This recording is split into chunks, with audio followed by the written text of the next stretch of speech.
नमस्ते जी। मैं ब्रजेश जलावा एक बार फिर हाजिर हूँ आपके सामने एक नया वीडियो लेकर। दोस्तों, हम लोग जनरल साइंस पे वीडियो बनाते हैं जो कि हमारे कंपटीशन एग्जाम के लिए बहुत ही आवश्यक होते हैं और ये सभी कंपटीशन एग्जाम में महत्वपूर्ण साबित होगा आपके लिए, क्योंकि इसमें हमने छोटे बड़े सभी क्वेश्चनों को शामिल किया है। तो दोस्तों, आज का वीडियो हम लोग शरीर के एक महत्वपूर्ण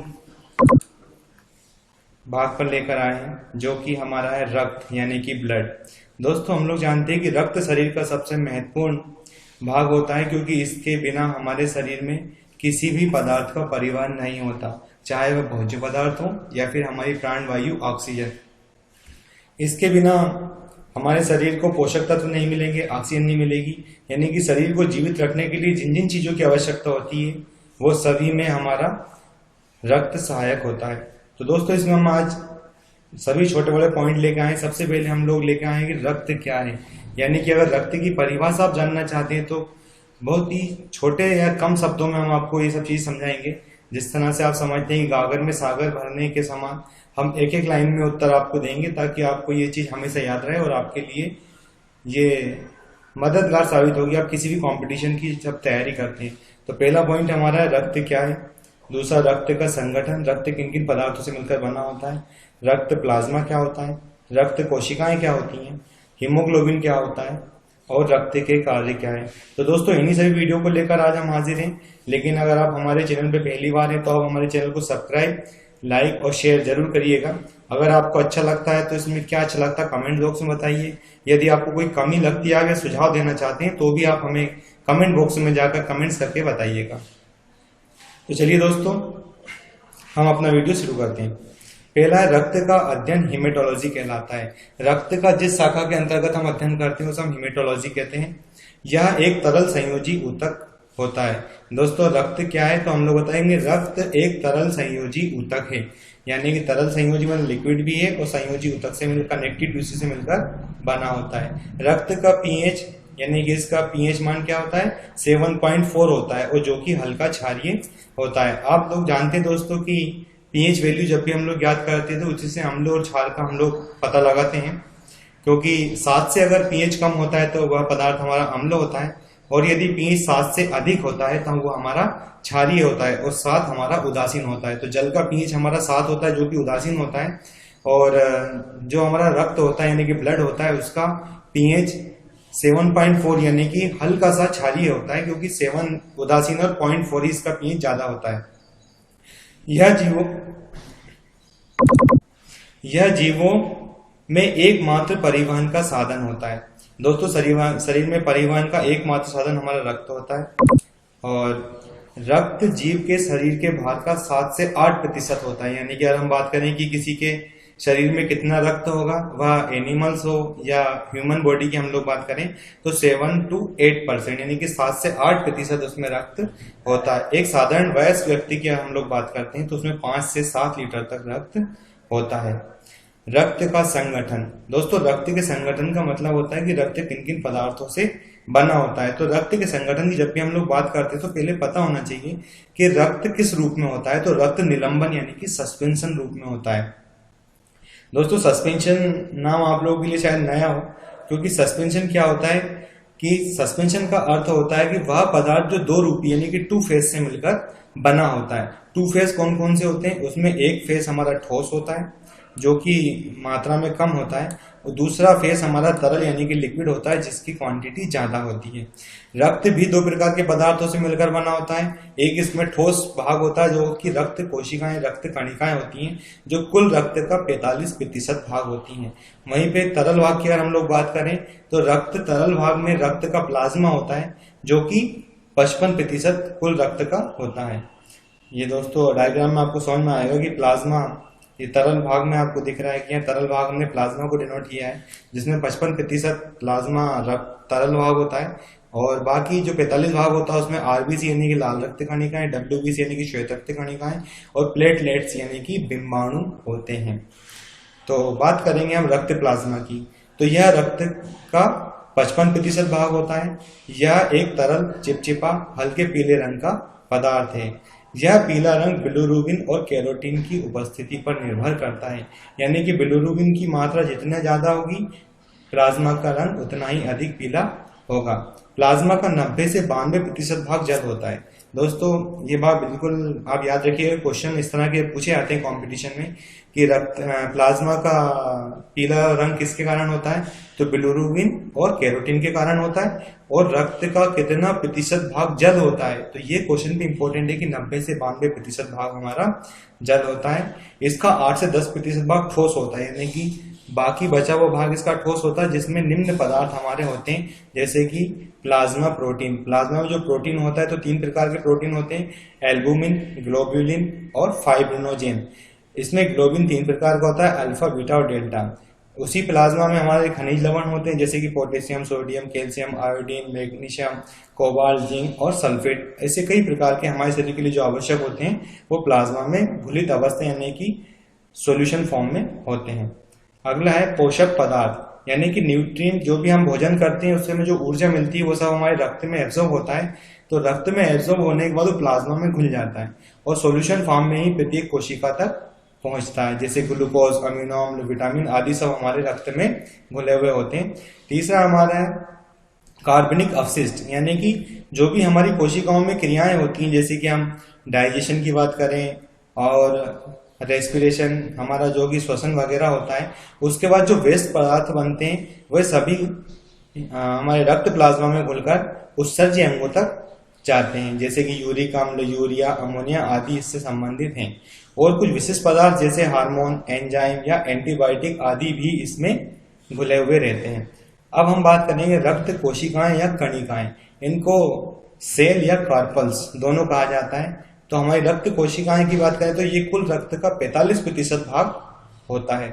ये 3 प्रकार की होती हैं। पहली है लाल रक्त कणिकाएं, यानी कि रेड ब्लड सेल या रेड ब्लड कार्पल्स। ये बाइकॉन्केव यानी कि दोनों तरफ से अवतल होती हैं और नॉन न्यूक्लियस यानी कि इनमें केंद्रक नहीं होता है, ये केंद्रक विहीन होती हैं। और कंटेन हीमोग्लोबिन, इनमें क्या होता है, हमारा हीमोग्लोबिन पाया जाता है। दोस्तों यही सब हमने यहाँ पे आपको नोट्स के रूप में भी दिया है। ये रक्त में सबसे अधिक मात्रा में पाई जाती है। रक्त में जो भी सेल्स हम 3 प्रकार की आपको बताइए, आरबीसी, डब्ल्यूबीसी और प्लेटलेट्स, इनमें सबसे अधिक मात्रा में हमारी आरबीसी पाई जाती है। इनका लाल रंग हीमोग्लोबिन एचबी यानी कि हीमोग्लोबिन के कारण होता है। जन्म से पहले इनका निर्माण, यानी कि जब जीव भ्रूण अवस्था में, गर्भावस्था में होता है, उस समय इनका निर्माण यकृत, प्लीहा और लसिका ग्रंथियों में होता है। दोस्तों ये क्वेश्चन भी सर्वाधिक पूछा जाता है कि जन्म से पहले आरबीसी का निर्माण कहाँ होता है, और यदि ऑप्शन में हमारे पास केवल यकृत दिया है तो हम लोग सिर्फ लीवर पे टिक करेंगे, या लेकिन यदि यकृत, प्लीहा, लसिका और ऑल ऑप्शन आता है तो हम ऑल पे क्लिक करेंगे, क्योंकि इन सभी में हमारे आरबीसी का निर्माण होता है। दूसरा आता है कि जन्म के पश्चात आरबीसी का निर्माण कहाँ होता है, तो जन्म के पश्चात आरबीसी का निर्माण अस्थि मज्जा यानी कि बोन मेरो में होता है। दोस्तों बोन मेरो आप समझते होंगे, हमारे शरीर की जो भी बड़ी हड्डियां होती हैं, जैसे कि फीमर, ह्यूमरस, इन हड्डियों में अंदर का जो भाग होता है उसे हम अस्थि मज्जा, बोन मेरो कहते हैं। इन्हीं में हमारी आरबीसी का निर्माण होता है। इनके निर्माण को हम एरिथ्रोपोइसिस कहते हैं, यानी कि आरबीसी के निर्माण की क्रिया को हम एरिथ्रोपोइसिस कहते हैं। ये केंद्रक विहीन होती हैं, आपको बता ही देता है केंद्रक विहीन होती हैं। इनका जीवन काल 120 दिन का होता है, यानी कि दोस्तों 120 दिन के बाद ये नष्ट हो जाती हैं। इनकी संख्या बढ़ना, जब हमारे शरीर में सभी कोशिकाओं की एक निश्चित संख्या होती है, जब उनकी संख्या सामान्य संख्या से बढ़ जाती है तो उसे पॉलीसाइथेमिया या एरिथ्रोसाइथेमिया कहते हैं। और जब इनकी संख्या कम हो जाती है तो हम उसे एनीमिया कहते हैं। सबसे बड़ी आरबीसी की अगर हम लोग बात करें तो कुत्ते की 7.7 माइक्रोमीटर होती है, एवं सबसे छोटी आरबीसी की बात करें तो बकरी की यानी कि 4.7 माइक्रोमीटर होती है। इसके बाद दोस्तों हमारा आता है हीमोग्लोबिन। हम लोग जानते हैं कि लाल रक्त कणिकाओं का लाल रक्त हीमोग्लोबिन के कारण होता है। तो आइए जानते हैं हीमोग्लोबिन क्या होता है। तो हीमोग्लोबिन का ये डायग्राम आप देख रहे हैं दोस्तों, इसे एचबी से डिनोट करते हैं। यह लंग्स में ऑक्सीजन से क्रिया करके ऑक्सी हीमोग्लोबिन यानी कि HbO2 बनाता है, और इस ऑक्सी हीमोग्लोबिन को रक्त में घोलकर प्रत्येक टिश्यू यानी कि कोशिकाओं तक भी पहुंचा देता है। हीमोग्लोबिन की खोज सन 1840 में फ्रेडरिक ह्यूनेफेल्ड ने की थी। यह हिम आयरन और ग्लोबिन प्रोटीन से मिलकर बना होता है। यानी कि अगर हम लोग बात करें कि हीमोग्लोबिन कहाँ से बनता है, तो यह आयरन और प्रोटीन से मिलकर बना होता है, और वह भी कौन से आयरन से, हिम आयरन और ग्लोबिन प्रोटीन से मिलकर बना होता है। और इसमें जो प्रोटीन होता है वह कंजुगेटेड प्रोटीन होता है, और जो आयरन होता है वह फेरस यानी कि Fe2+ की अवस्था में पाया जाता है। यानी कि इसमें साधारण आयरन सीधा मुख्य रूप में ना होकर फेरस के रूप में होता है। हीमोग्लोबिन में हीम यानी कि आयरन के 4 और ग्लोबिन का 1 अणु होता है, जो कि ग्लोबिन का 96% भाग होता है और हीम मात्र 4% भाग हीमोग्लोबिन में होता है। 1 ग्राम हीमोग्लोबिन लगभग 1.36 मिलीलीटर ऑक्सीजन का परिवहन करता है। दूसरा आता है दोस्तों हमारा श्वेत रक्त कणिकाएं। श्वेत रक्त कणिकाएं WBC सुनकर हम लोग समझ जाते हैं कि शरीर में जब भी प्रतिरक्षा या बीमारियों से लड़ने की बात आती है तो श्वेत रक्त कणिकाएं सबसे आगे आती हैं। वो किस तरह हमारे शरीर को सुरक्षा देती हैं, आइए हम जानेंगे। ये रक्त में पाई जाने वाली सबसे बड़ी कोशिकाएं हैं। दोस्तों मैंने पहले बताया था कि रक्त में सबसे अधिक मात्रा में पाई जाने वाली कोशिका RBC यानी कि लाल रक्त कणिका है, लेकिन अपने आकार में सबसे बड़ी कोशिकाओं की हम लोग बात करेंगे काय में, रक्त में, तो अपने आकार में सबसे बड़ी श्वेत रक्त कोशिकाएं होती हैं। ये केंद्रक युक्त होती हैं। दोस्तों आप एज अ कॉम्पेरिजन में मतलब तुलनात्मक अध्ययन करेंगे तो RBC केंद्रक विहीन यानी कि उनमें केंद्रक नहीं होता है, लेकिन WBC केंद्रक युक्त होती हैं। ये रंगहीन पारदर्शक होती हैं।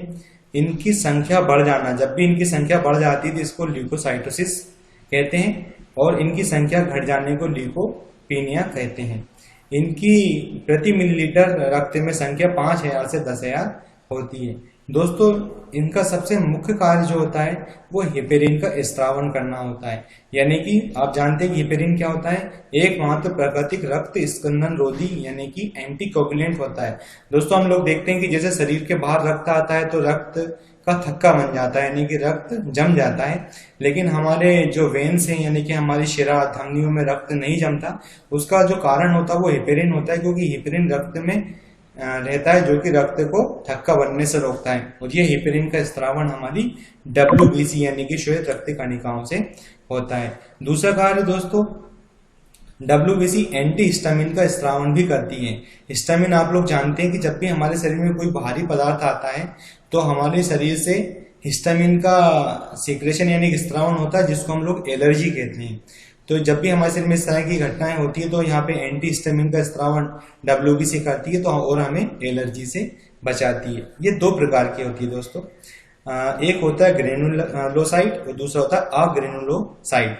यहाँ पे ग्रेनुलेट और अग्रेनुलेट का मतलब होता है कि इनके जो कोशिका द्रव होता है यानी कि WBC की अगर हम लोग बात करें तो जो कोशिका द्रव होता है उसमें छोटे छोटे से कण यानी कि ग्रेनुल्स पाए जाते हैं तो उनको ग्रेनुलोसाइट कहते हैं, और जिनके कोशिका द्रव में ग्रेनुल्स नहीं पाए जाते हैं उन्हें अग्रेनुलोसाइट कहते हैं। ग्रेनुलोसाइट हमारी 3 प्रकार की होती है, न्यूट्रोफिल्स, इसिनोफिल्स और बेसोफिल्स। और अग्रेनुलेट की बात करेंगे तो मोनोसाइट और लिम्फोसाइट। ग्रेनुलेट की बात करें तो यह कुल WBC का 75% भाग होता है। ये 3 प्रकार की हमारी ग्रेनुलेट होती है। जैसे न्यूट्रोफिल्स, इनका काम क्या है हमारे पास, ये फाइगोसाइट्स होती है यानी कि हमारे शरीर में जो भी हानिकारक पदार्थ होते हैं उनका भक्षण यानी कि उनको डिस्ट्रॉय करने का काम करती हैं। दूसरा इसिनोफिल्स हमारी होती हैं। ये क्या करती है हमारी बॉडी में, एंटी हिस्टामिन प्रॉपर्टी मैंने आपको बताया था कि एंटी हिस्टामिन का सीक्रेशन करती हैं। और जो हमारी बेसोफिल्स होती हैं ये क्या करती हैं, हिपेरिन का स्त्रावन करती है। हिपेरिन जो कि हमारे शरीर में रक्त का थक्का जमने से रोकता है। तो दोस्तों न्यूट्रोफिल्स, इसिनोफिल्स और बेसोफिल्स ये हमारी ग्रेनुलोसाइट होती हैं। दूसरा होता है हमारा अग्रेनुलोसाइट्स। अग्रेनुलोसाइट्स क्या होती हैं अपनी, ये 2 प्रकार की होती हैं। एक होती है लिम्फोसाइट और दूसरी होती है मोनोसाइट। लिम्फोसाइट क्या होती हैं, इनका न्यूक्लियस बड़ा होता है। इन कोशिकाओं का अधिकांश भाग काय से घिरा हुआ रहता है, हमारी न्यूक्लियस से घिरा रहता है, और ये हमारे शरीर में एंटीबॉडी का निर्माण करती हैं। यानी कि एक तरीके से हमारे शरीर का जो प्रतिरक्षा तंत्र होता है वो WBC के ग्रेनुलोसाइट की लिम्फोसाइट कोशिकाओं से बनता है। और जो मोनोसाइट्स की हम लोग बात करें तो इसका मुख्य फंक्शन क्या होता है, फाइगोसाइट है। यानी कि फेगोसाइट से मतलब होता है कि हमारे शरीर की हानिकारक पदार्थों का भक्षण करती हैं। अगला आता है दोस्तों हमारी तीसरी प्रकार की जो कोशिकाएं होती हैं बिंबाणु यानी कि प्लेटलेट्स, या इनको थ्रोम्बोसाइट्स भी कहते हैं। इनकी संख्या 2.5 से लेकर 4 लाख प्रति मिलीलीटर रक्त में होती है। यानी कि रक्त का 1 ml लेते हैं तो 2.5 लाख से 4 लाख तक इनकी संख्या होती है। इनका जीवन काल 8 से 11 दिन होता है, मतलब 11 दिन के बाद ये नष्ट हो जाती है। ये रक्त का थक्का बनाती है। दोस्तों हमने पढ़ा है कि जब भी हमारे शरीर में चोट लगती है तो रक्त बहने लगता है और कुछ समय के बाद रक्त अपने आप ही रुक जाता है, रक्त का थक्का बन जाता है, यानी कि हमारा जो रुधिर या ब्लड है वो क्लॉट हो जाता है। तो उसका जो क्लॉट होने का कारण है वो हमारे बिंबाणु यानी कि प्लेटलेट्स ही रक्त का थक्का बनाने में सहायता करते हैं। अगला आता है दोस्तों रक्त के कार्य, यह भी इंपॉर्टेंट है। रक्त क्या करता है? ऑक्सीजन का परिवहन करता है। कितना करता है मैं पहले बता चुका हूँ। भोज्य पदार्थों का अवशोषण करके प्रत्येक कोशिका तक पहुंचाता है। कोशिकाओं के अपशिष्ट को यानी कि जो वेस्ट मटेरियल होता है उनको उत्सर्जी अंगों तक पहुंचाता है। शरीर के तापमान का नियमन करता है यानी कि बॉडी टेम्परेचर को मेंटेन करता है। अम्ल क्षार का नियमन करता है। शरीर में प्रतिरक्षा तंत्र का निर्माण करता है। दोस्तों ये तो रक्त संबंधी बात हुई, लेकिन इसके बाद भी कुछ क्वेश्चन बनते हैं कि रक्त समूह के बारे में आपने पढ़ा होगा। तो रक्त समूह यानी कि ब्लड ग्रुप हम लोग देखते हैं कि जब भी हम लोग अपने रक्त की जांच या ब्लड टेस्ट कराते हैं तो उसमें कोई ए, कोई बी, कोई AB, कोई O, और उसमें भी पॉजिटिव और नेगेटिव आते हैं। तो दोस्तों आज हम इसी के बारे में जानेंगे कि रक्त पॉजिटिव और नेगेटिव क्या होता है और रक्त के समूह क्या होते हैं। तो रक्त समूह की खोज कार्ल लैंडस्टीनर ने 1901 में की थी। किसने की थी? लैंडस्टीनर का नाम आपने सुना होगा, 1901 में की थी। और इस खोज के लिए सन 1930 में उन्हें नोबेल पुरस्कार भी मिला था। ये क्वेश्चन बनता है दोस्तों कि रक्त समूह की खोज किसने की थी? तो कार्ल लैंडस्टीनर ने की थी। कब की थी? तो 1901 में की थी। दोस्तों ये आपको देख के समझ में आएगा कि ब्लड ग्रुप हमारे A, B, AB और O होते हैं। इनमें भी हमारे पॉजिटिव और नेगेटिव होते हैं। तो दोस्तों जैसे हम लोग ब्लड ग्रुप A की बात करेंगे तो ब्लड ग्रुप A में क्या होता है कि एंटीबॉडी तो B होती है और एंटीजन A, यानी कि ब्लड ग्रुप A की बात करेंगे तो एंटीजन A और एंटीबॉडी B, और ब्लड ग्रुप B की बात करेंगे तो एंटीजन B और एंटीबॉडी A, और ब्लड ग्रुप AB की बात करेंगे तो दोस्तों इसमें एंटीजन A और B दोनों होते हैं लेकिन एंटीबॉडी एब्सेंट होती है, यानी कि इसमें एंटीबॉडी नहीं होती है। और ब्लड ग्रुप O की बात करेंगे तो ब्लड ग्रुप O की अगर हम लोग बात करते हैं तो इसमें एंटीजन एब्सेंट होता है यहाँ पे, यानी कि A और B दोनों नहीं होते लेकिन एंटीबॉडी A और B दोनों होती हैं। अब बात आती है दोस्तों कि ब्लड ग्रुप में पॉजिटिव और नेगेटिव क्या होते हैं। तो दोस्तों एक नाम आपने सुना होगा RH फैक्टर। RH फैक्टर की खोज भी कार्ल लैंडस्टीनर ने की थी। और RH फैक्टर क्या होता है? तो RH फैक्टर एक प्रोटीन है जिसे सबसे पहले रिसस बंदर के रक्त में खोजा गया था। तो दोस्तों जाना आपने क्या होता है कि RH फैक्टर एक प्रोटीन होता है जिसे सबसे पहले रिसस बंदर के रक्त में खोजा गया था। यह लाल रक्त कोशिकाओं की सतह पर पाया जाता है। लाल रक्त यानी कि RBC के जो सरफेस होती है, सेल्स की जो सरफेस होती है उस पर पाए जाते हैं, और यह लगभग 85% लोगों के रक्त में पाया जाता है। जिन लोगों के रक्त में यह प्रोटीन पाया जाता है उन्हें पॉजिटिव, और जिनके रक्त में यह नहीं पाया जाता उन्हें हम नेगेटिव कहते हैं। तो दोस्तों आज का ये वीडियो आपको कैसा लगा कमेंट बॉक्स में कमेंट करके जरूर बताइएगा। और यदि आपको लगता है कि वीडियो आपके कंपटीशन के लिए अच्छा है तो अपने दोस्तों को भी शेयर कीजिएगा, लाइक करिए, सब्सक्राइब करिए। और यदि आपको कोई क्वेश्चन समझ में नहीं आया हो या फिर आपको लगा है कि इसमें कुछ सुझाव आप देना चाहते हैं कि आप इसको बेहतर ढंग से तैयार कर सकते थे, तो आप हमारे कमेंट्स बॉक्स में जाकर जरूर हमें कमेंट्स करके बताइए। बहुत बहुत धन्यवाद आपने वीडियो देखा। Thank you.